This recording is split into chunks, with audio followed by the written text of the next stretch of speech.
there is no ambiguity that ApoB is causally related to atherosclerosis. You know, how can I tell you that? I can tell you that looking at all of the clinical trial literature, all of the epidemiologic literature, and perhaps even most importantly, the Mendelian randomizations. All of these things tell us, because by the way, Mendelian randomizations, meaning genetic mutants, humans out there that make very little ApoB or and excessive very ApoB. much, exactly. So we have the whole gradient. So you can say if you make very little, you aren't going to die as quickly in That's your right. life as if you make too much. That's right. So Mendelian randomization is such an elegant tool where you basically let genes do the randomization. And as you said, there is a gradation of LDL concentration or ApoB concentration that occurs from insanely low to insanely high. And this is a wildly polygenic, polymorphic set of conditions. And we can look at the outcomes of those people based on the random sorting of those genes. And there's no ambiguity.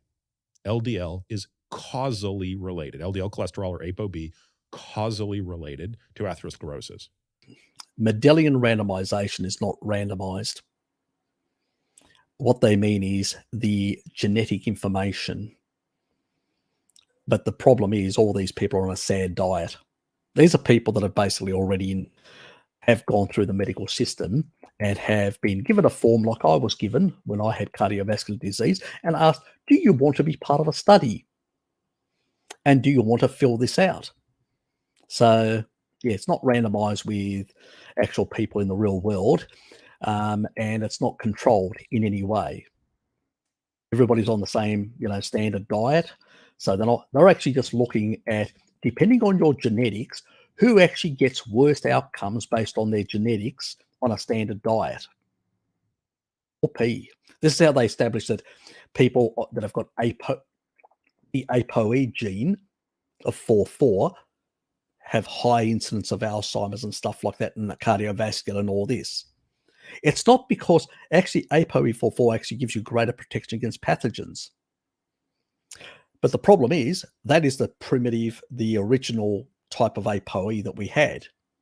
And it's the sort of the little key that you get from HDL, giving it to chylomicron remnants to go inside the liver and be processed. The problem is when you put a lot of sugar and it comes through the portal vein and through the receptor sites that the ApoE opens up for chylomicron remnants, you put a lot of fat and sugar at the same time in the liver, you're going to create issues in the liver. But that was fine thousands of years ago before agriculture, when people couldn't access, most plants are all hybridized or created by humans. In nature, they didn't exist. You go out anywhere, you're not going to find any of the stuff that's in the supermarket. It's man-made stuff. So the reality is humans were exposed to very little sugar. And as a consequence, they didn't engage the Randall cycle. They didn't create all these inflammatory pathways. So it's nonsense in that regard. So just because you've got those genetics, now you're susceptible, more susceptible than somebody with a 3-3 or a 2-2. It doesn't mean the genes are the fault. It's what you're putting in your mouth. So what I'm putting in the mouth, I can engage the Randall cycle or create sort of Randall cycle activation or insulin resistance, as it's called, this construct in the liver much faster than somebody else. Somebody who's got an ApoE of 2-2, they'll have chylomicron remnants not immediately being taken up by the liver, but circulating for a bit longer, sometimes a couple of hours, which means that they can process the sugar that they've consumed and then process the fat, which means less issues. That's what happens. But all people that are engaging the Randall cycle at the periphery tissue, not at the liver, but the periphery tissue, are still over time going to get sicker. It's just some people get sicker quicker than others. That's the only difference. So, from highly refined sugars and stuff like that. But that doesn't tell you anything that, it sort of creates a lot of confusion or people misunderstanding these genetics because they're not looking at how they're actually operating or working. And so people get this confusing and say, oh, you're more susceptible for these and these things. Yes, if you're on a standard diet, yes. But if you're not on a standard diet, no. So, that's the other part. And that's the other part that they don't look into, because they do these very reductionist type studies and reductionist type looking at genetics and the general population. And they come up with this nonsense, and it's not randomized. Randomized is when you actually have a placebo group, when you have an intervention group separate from the other group that's not having an intervention done to it. So you want to determine whether a certain food causes a problem, then just give them that and randomize them with somebody doing something else. And whenever they've done that, they found the complete opposite. Whenever they've done a randomized control study, there's two that have been done. One was done for 2 years. One was done with a follow-up of 5 years, the direct study in Israel, which did the Atkins diet and the Mediterranean diet and the low-fat diet as well. Low-fat diet came out the worst. The high-fat Mediterranean diet came out the second best. And the Atkins diet came out number one.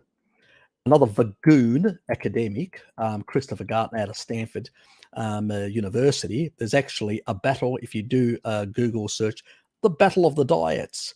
He did a study, and he actually proved that Atkins was superior, even lowered inflammation and everything else.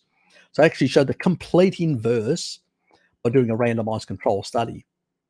And the Ornish diet didn't do so well. Neither did the Learn diet, which is the sort of nutritional low-fat bullshit diet. The Zone diet, which was a mixed macro, low, sort of a ancestral paleo-esque type.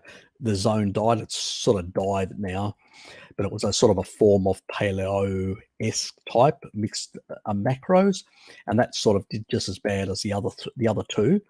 And Atkins did superior in weight loss, in all these other things, on lower inflammatory biomarkers and a whole lot of things, because I looked at a whole lot of other parameters as well. It was a dietary one to look at weight loss and stuff like that, but they did take some additional blood tests and stuff, and they looked at a couple of things. Now, that wasn't part of the study, but they took additional stuff so they could data mine that later on for other research. And he actually talks about this in that and says, no, it's, Atkins was better for this, this, and this, and this.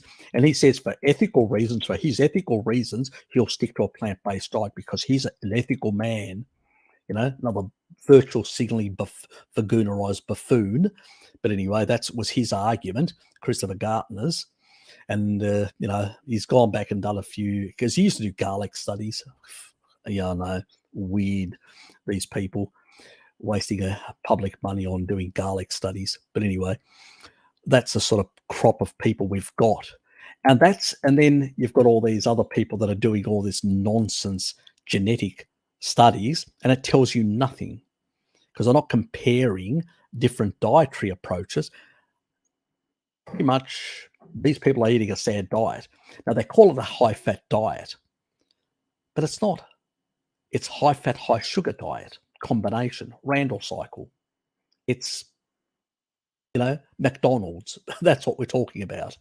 That's what it is. A whole lot of sugar and a whole lot of refined oils.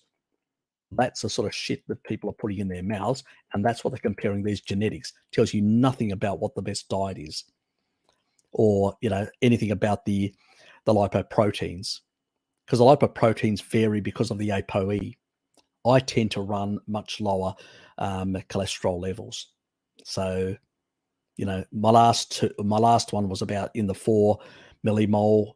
The one before that was 3.7, and the one before that was 3.2.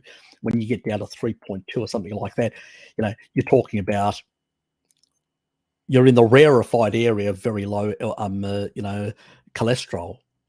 But that's because of my ApoE genes. But I still got a cardiovascular disease, and that's why even my cardiologist said, you're a 5% anomaly, Mr. Sopanos. You shouldn't be here. You shouldn't have this problem with your level of cholesterol. So it's nonsense.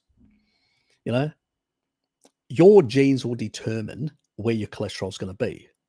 If you've got more chylomicrons moving around, you're going to have less stuff being exported out of the liver, aren't you? So you're going to have less.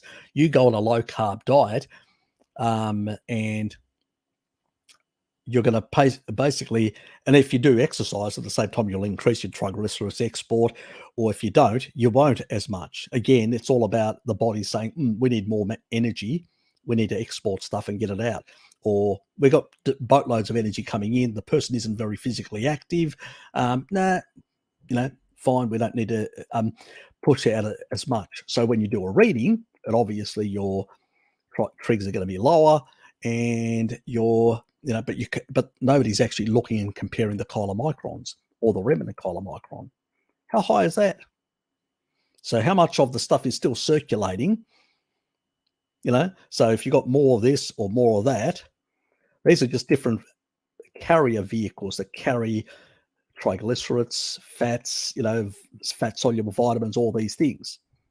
And those ApoE genes determine whether you're going to have more of the others of one type or another type circulating in your bloodstream. If you've got an ApoE44, you're going to have boatloads of LDL-C. And that's why the ApoE44, Dave Feldman, he's got 4.3.